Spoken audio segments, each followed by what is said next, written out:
You're standing on a train platform and you wish to know if your train will be on time. Luckily, three of your friends are already on the train, and so you call them up and decide to ask them, will the train be on time?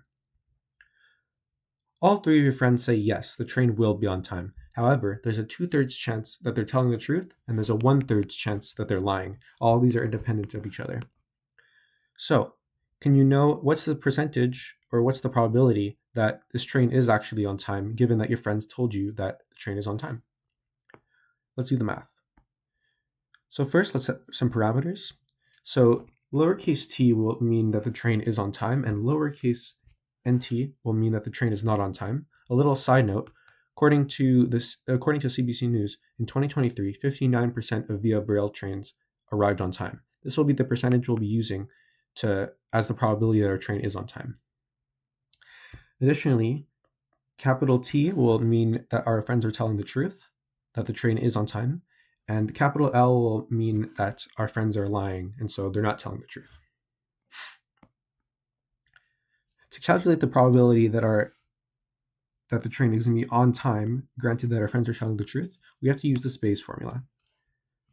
This is the probability that our friends are telling the truth, given the train will be on time, multiplied by the probability the train is on time, which is given, which is 0.59 or 59%, and multiplied by the probability that our friends are telling the truth. We need to calculate this one, so let's go ahead and do that. So the probability our friends are telling the truth can be calculated by this total probability.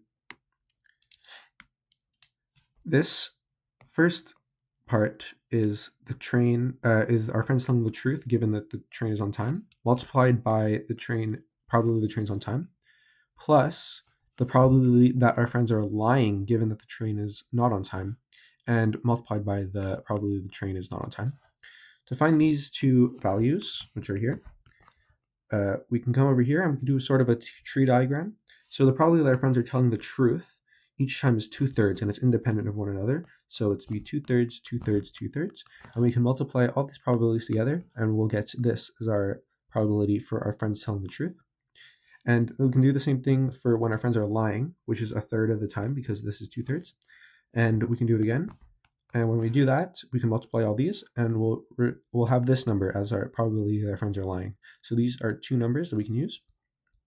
If we come back, we can plug them back in here and here, and multiply them by their probabilities of being on time or not.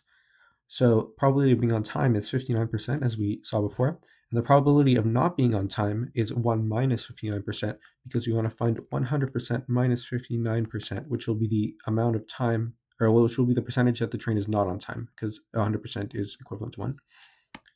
And when you do this math, you find that it is 19 over 100, or 19%, the probability that our friends are telling the truth.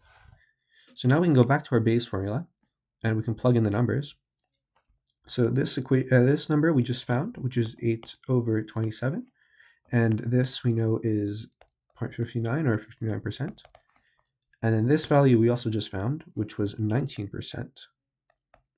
So we can plug these numbers in, and then we can get our probability that the train is on time, and that our friends are telling the truth, which is 472 over 513, which is approximately 92%.